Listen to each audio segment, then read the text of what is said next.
Nous n'avons jamais fixé un quelconque calendrier des rencontres entre le président Félix et le président Paul Kagame à Washington, déclare Massad Boulos. Deux Wazalendo tués, un civil dans les accrochages qui a eu lieu hier entre le Wazalendo et le FARDC à Uvira.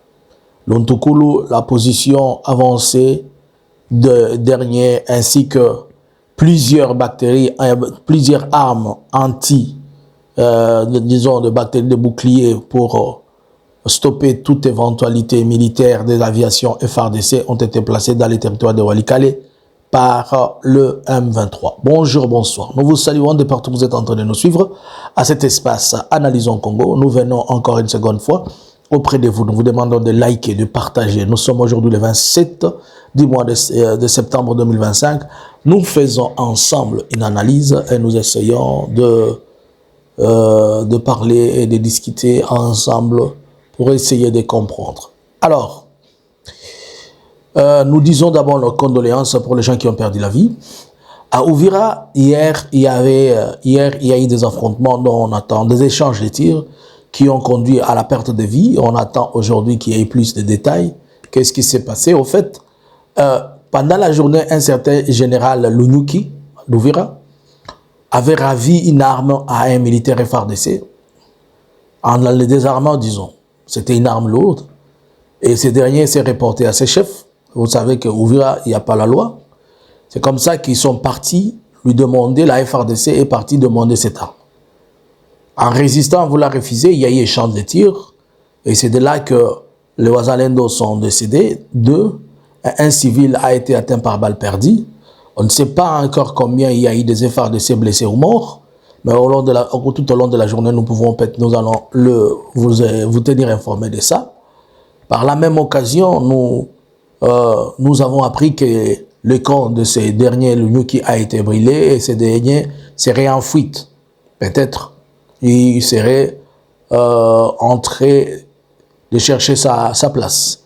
Un autre général Wazalendo a été aussi invité hier à l'auditorat pour soi-disant meurtre de sa femme par l'auditorat militaire. Vous comprenez que les Wazalendo sont vraiment une casse-tête, même pour les gens qui les gèrent. Ils ne savent pas les gérer, ils sont devenus débordés avec eux. Alors, je vais vous permettre un peu de suivre la réponse de Boulos par rapport à la question lui posée par un confrère congolais au niveau de New York. Sa réponse est une réponse c'est Marius, glaçante. Je suis journaliste de Kinshasa Télévision, qui dit tout, République démocratique du Congo. Et qui parle de tout. Votre visage est un visage d'espoir pour le peuple congolais depuis la première fois qu'ils ont fait votre connaissance quand vous êtes arrivé à Kinshasa. Et je vous remercie pour tous les efforts que vous êtes en train de faire pour amener la paix en RDC. Alors, la grande question, c'est que quel est selon vous l'obstacle principal qui empêche aujourd'hui que les accords de paix en RDC entre le M23 et le gouvernement soient concrets? Deuxièmement, qu'est-ce qui vous donne vraiment confiance que cette fois-ci, les négociations qui se passent, cette fois-ci sont les meilleures? Et peut-être la troisième question, il y a une rencontre qui a été prévue à Washington, qui a été annoncée entre le président rwandais et le président congolais. Qu'est-ce qui fait traîner pour pas qu'ils se rencontrent jusque-là? Concernant la visite, vous avez dit qu'il y avait eu une annonce. Nous n'avons jamais fait d'annonce concernant l'événement à la Maison-Blanche. Cependant, nous n'avons jamais fait d'annonce concernant la visite à la Maison-Blanche. Mamma mia. Nous avons effectivement évoqué un éventuel événement à la Maison-Blanche et le président Trump l'a mentionné à plusieurs reprises. Nous n'avons jamais fait d'annonce concernant une date précise. Nous travaillons sur un certain nombre de questions. Comme vous le savez, c'est un conflit complexe qui dure depuis 3 décennies ou plus. Et pour revenir, je pense à votre question, oui, des millions de personnes ont perdu la vie dans ce conflit, probablement 6 ou 7 millions. Alors, la réponse de Boulos, elle dit tout. Nous n'avons jamais fait d'annonce quelconque sur une rencontre entre Félix et Kagame à New York. Nous n'avons même pas de calendrier. Donc, Kagame et Félix devaient se rencontrer pour la signature finale. Et si il n'y a jamais eu des calendriers pour leur rencontre. Cela veut dire quoi? Y a-t-il quelqu'un qui écoute ce que je suis en train de dire? Boulos dit qu'il n'y a jamais eu de calendrier. Ils n'ont jamais fait d'annonce. Nanu balobela yangote ke toko kanisa ke Kagame bakokuta na Félix batikala nanu kolobela yangote.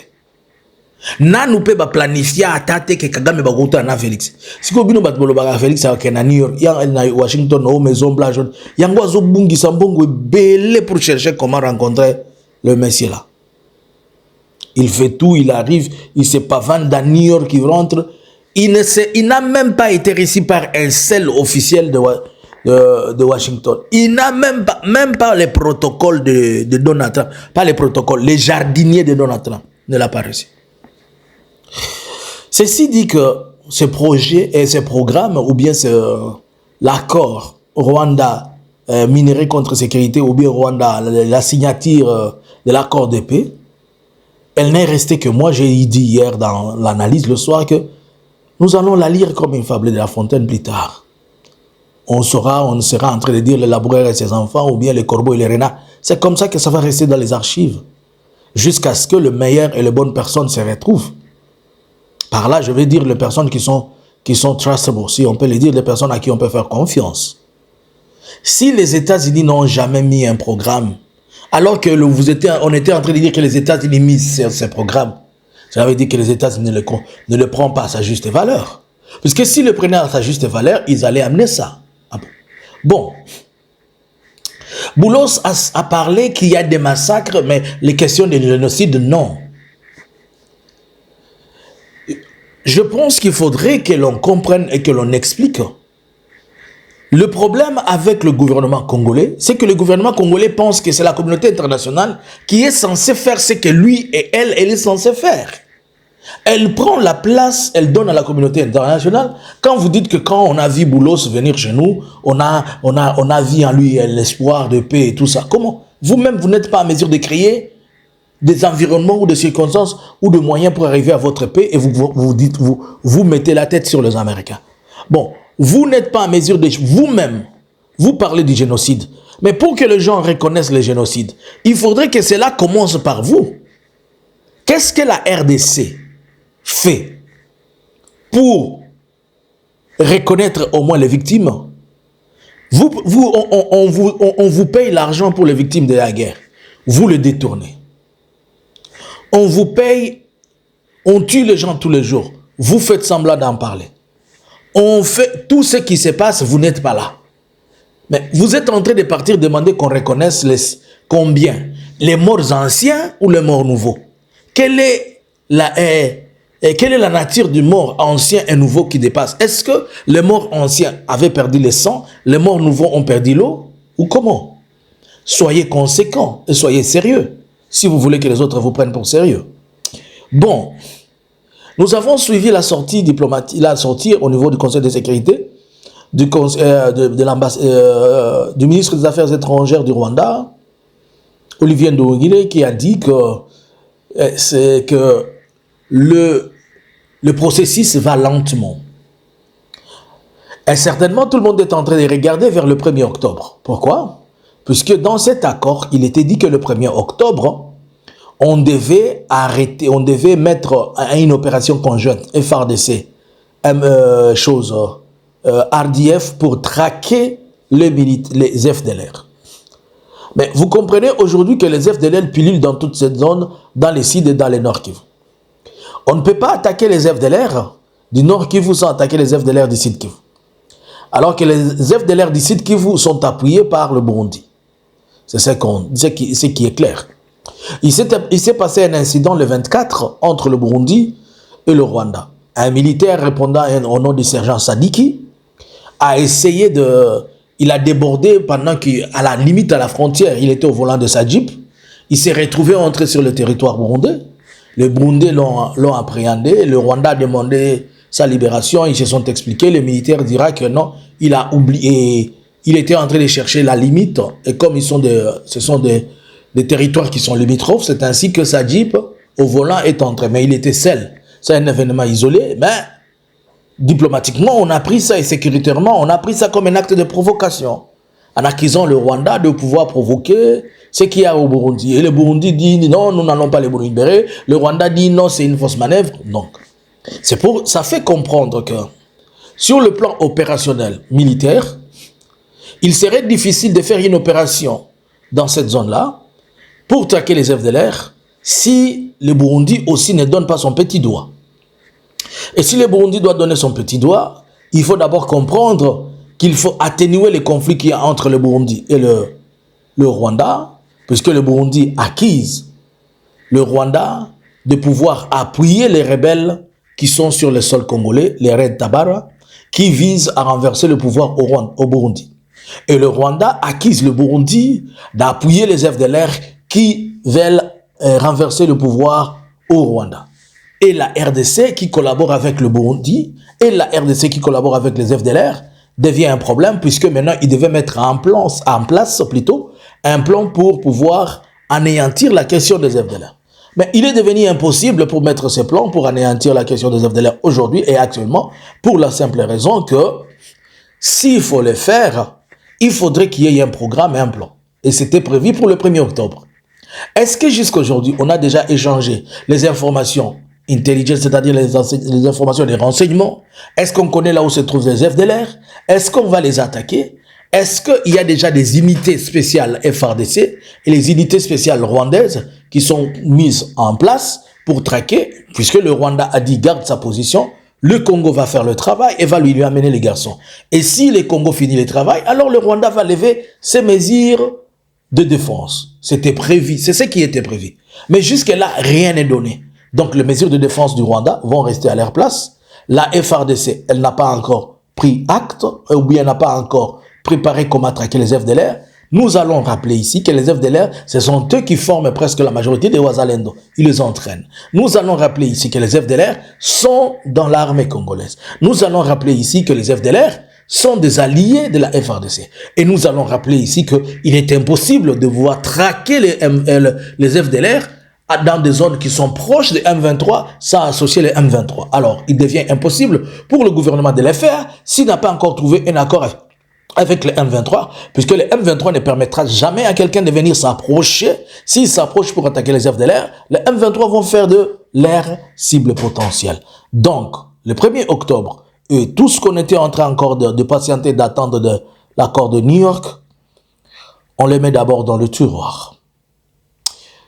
L'Untukule, qui est à plus ou moins une distance de plus ou moins de 60 km de Bukavu, là nous au plus ou moins 70-90 km de Bukavu, c'est la dernière position dans les sites Kivu où on a signalé que se trouvait le M23. Mais nous avons tous compris que le M23 a avancé. On a vu, on a dit depuis la semaine passée qu'ils étaient déjà en Zibiri et on a vu les communiqués, on a vu même le général Biamungu en Zibiri qui était là-bas. Et on est en train de vouloir maintenant, tout porte à croire que le M23 est en train de cibler Mwenga. Ils sont à 38 km de Mwenga. Et si on doit tenir compte de leur manière de marcher, à moins de 2 jours, ils font 20 à 30 km. Cela veut dire qu'il est possible que cette semaine, qu'on soit en train de parler de Mwenga. Et si on parle de Mwenga, puisque Mwenga donne beaucoup plus d'ouverture sur la position en allant vers le territoire, vers la province du Maniema. Certes, il y a encore de villes et de villages à prendre, mais au moins ça donne beaucoup plus d'importance. Donc, pour le moment, le M23 tag cible Mwenga et à partir de Mwenga, ils vont s'avancer, ils vont tout faire pour prendre des grandes cités. Il faut pas oublier que Mwenga est reconnu pour être des carrières à ciel ouvert, est reconnu pour son or et tout le reste, ainsi que toute cette zone-là, jusque vers le Kamituga, on parle seulement de l'or et de l'or. Et n'oubliez pas que Mwenga a aussi servi d'être comme une passerelle pour le gouvernement pour déposer, utiliser certaines pistes pour déposer les armes et tout ça. Cela nous conduit à ce qui est en train de se passer dans l'axe Mpeti. Dans l'axe Mpeti, on parle d'un rétablissement d'un pont qui avait été brisé, détruit par les FARDC lors de leur bombardement. À cause de ces bombardements, le M23 s'est décidé de pouvoir déployer du matériel lourd. On parle de plusieurs, comment on peut appeler ça, ce sont des armes qui servent pour attaquer les avions ou tout aéronef dans la zone. Donc, l'AFC a menacé le gouvernement congolais que si une fois encore le Sukhoi ou bien les drones passent, et on va les abattre avec les armes à longue portée et les armes capables de pouvoir détruire et à la fois les Sukhoi et les drones. Nous devons noter aussi que au niveau de Nzibiri, on a parlé de l'utilisation de l'Alliance Fleuve Congo de ces drones. Donc la guerre, elle prend une autre ampleur, elle est devenue presque une guerre technologique, une guerre des drones à l'est de la RDC. Voyons voir ce qui va se passer, mais tout porte à croire que l'Alliance Fleuve Congo est en train de viser, de couper et de briser tout moyen de ravitaillement et ensuite permettre à ce que ce qui doit être fait soit fait. Nous notons que beaucoup des militaires FARDC ne veulent plus faire la guerre, ne veulent plus se battre, donc d'une manière ou d'une autre, les FARDC ne pourront que peut-être replier, jeter ou bien se rallier. Voilà un peu ce que nous pouvons essayer de parler et d'analyser ensemble. Bon, la feuilleton, comment s'est passé la feuilleton qui était là de famille la feuilleton de famille Grâce Emi Koutino. On aurait appris que il a été demandé à la demoiselle de rentrer d'urgence à Kinshasa sur ordre de Maman Denis, c'est ce que nous avons appris, et que peut-être cela est possible. Mais un autre incident s'est produit par la même occasion. On a essayé d'en parler hier. Une certaine Bobette, ce qui dit, qui est la femme, une certaine Bobette Kanyinda, qui est une ancienne femme de Monsieur Toussaint Chilombo, qui, son nom a apparu vers les années 2005-2006, étant enceinte, avait été engrossée. Ils ont eu un fils avec Félix. Le fils en question, il s'appelle Etienne Tshisekedi Junior. Mais le comble, c'est que la dame, elle est aussi venue faire le même désordre qu'on est en train de dire au niveau de New York. Elle aussi, au niveau de l'hôtel, elle est venue demander à ce que Félix prenne soin de son fils, notamment des questions liées au pays de droit d'un enfant. Bon, c'est-à-dire, comme on le dit tout le temps, something like child support, des histoires comme ça. Et pour éviter tout le bruit, les messieurs auraient acheté une maison à la dame au niveau de Texas, mais ces derniers demandent que les parents se prennent totalement en charge. Bon, toutes ces choses, elles sont privées, toutes ces choses, comment Félix les traite, c'est bizarre. D'après l'histoire, on dit que cette femme s'est rencontrée avec Félix lorsque Félix avait fait son premier tour avec Nzita, quand ils étaient partis pour visiter le cimetière là. Déjà à cette époque, Nzita a des informations comme quoi Félix il n'est pas sérieux dans ses fréquentations. Et le voilà qu'il est en train de solliciter voir Donald Trump. Le voilà faire encore une autre bêtise. On n'a pas encore fini la bêtise de Grâce Emi Koutino. Cette autre bêtise, elle remonte à la surface. Toujours devant les Nations Unies, toujours devant tout le monde de New York. Et qu'est-ce que ces représentants, qu'est-ce que ces hommes-là diront? Est-ce qu'ils vont se sentir pleinement en confiance de collaborer, de laisser et de léguer autant de millions et de prendre des contrats sérieux avec le monsieur qui démontre qu'il n'est pas pleinement un président, qui démontre qu'il n'est pas pleinement un chef de l'État, puisqu'il se comporte comme un partisan d'un mouvement politique, comme s'il était une star de Hollywood, alors que le ABCD de la fonction qu'il occupe ne sont pas visibles en lui. Ça pousse et ça donne à désirer à tout le monde. Ce sont des questions qu'on parle et qu'on essaie de discuter, qui sont des questions, elles sont privées, mais elles ont une connotation étatique. C'est ce qui nous pousse chaque fois à essayer, pas à essayer, mais à parler de ça, puisque ça remonte et ça parle de décisions et de la manière dont notre président devait se comporter. Alors, nous continuons à vous informer et à analyser ensemble à temps réel, et nous allons à chaque fois échanger avec vous. Merci, nous vous disons bonjour, bonsoir, partagez, abonnez-vous, likez et laissez-nous vos commentaires. Bonjour, bonsoir. Analyson's Congo subscribers.